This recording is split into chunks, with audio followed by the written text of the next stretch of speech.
Welcome back. Pakistani मईशत के लिए game changer मंसूबा रैकेटिक।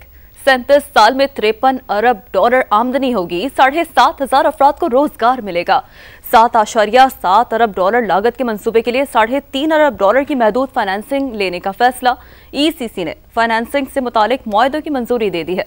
इस्लामाबाद से शकील अहमद की रिपोर्ट।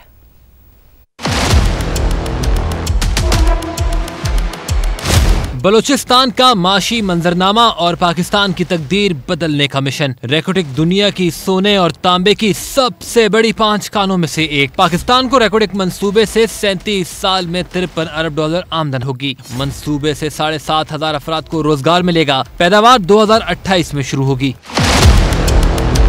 $7.7 अरब के रैकेटिक मंसूबे के लिए $3.5 अरब की महदूद फाइनेंसिंग लेने का फैसला। प्रोजेक्ट कैश फ्लो का तखमीना $90 अरब, $11 अरब विफाक, $11 अरब बलूचिस्तान और $15 अरब गवर्नमेंट होल्डिंग्स प्राइवेट लिमिटेड को मिलेंगे। बलूचिस्तान को $9 अरब मिनरल रिसोर्सेज इक्विटी, $6 अरब मुफ्त हिस्सा अलग मिलेगा। इक्तिसादी राब्ता कमेटी ने रैकेटिक मंसूबे की फाइनेंसिंग के वादों और मुआहदों की मंजूरी भी दे दी। काम शुरू करने की राह हमवार। पाकिस्तान की कानों से बरामदी सामान की बड़े पैमाने पर तरसील के लिए 1350 किलोमीटर तवील रेलवे लाइन बिछाने की भी तैयारी। ECC ने रेल डेवलपमेंट एग्रीमेंट और $390 मिलियन की ब्रिज फाइनेंसिंग एग्रीमेंट की भी मंजूरी दे दी। वजारत रेलवे को आइंदा साल मार्च तक अमल दरामद रिपोर्ट पेश करने की हिदायत कर दी गई।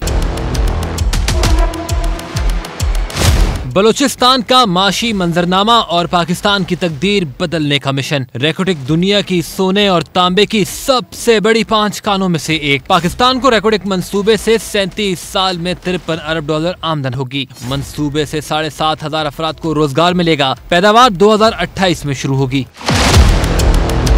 $7.7 अरब के रैकेटिक मंसूबे के लिए $3.5 अरब की महदूद फाइनेंसिंग लेने का फैसला। प्रोजेक्ट कैश फ्लो का तखमीना $90 अरब, $11 अरब विफाक, $11 अरब बलूचिस्तान और $15 अरब गवर्नमेंट होल्डिंग्स प्राइवेट लिमिटेड को मिलेंगे। बलूचिस्तान को $9 अरब मिनरल रिसोर्सेज इक्विटी, $6 अरब मुफ्त हिस्सा अलग मिलेगा। इक्तिसादी राब्ता कमेटी ने रैकेटिक मंसूबे की फाइनेंसिंग के वादों और मुआहदों की मंजूरी भी दे दी। काम शुरू करने की राह हमवार। पाकिस्तान की कानों से बरामदी सामान की बड़े पैमाने पर तरसील के लिए 1350 किलोमीटर तवील रेलवे लाइन बिछाने की भी तैयारी। ECC ने रेल डेवलपमेंट एग्रीमेंट और $390 मिलियन की ब्रिज फाइनेंसिंग एग्रीमेंट की भी मंजूरी दे दी। वजारत रेलवे को आइंदा साल मार्च तक अमल दरामद रिपोर्ट पेश करने की हिदायत कर दी गई।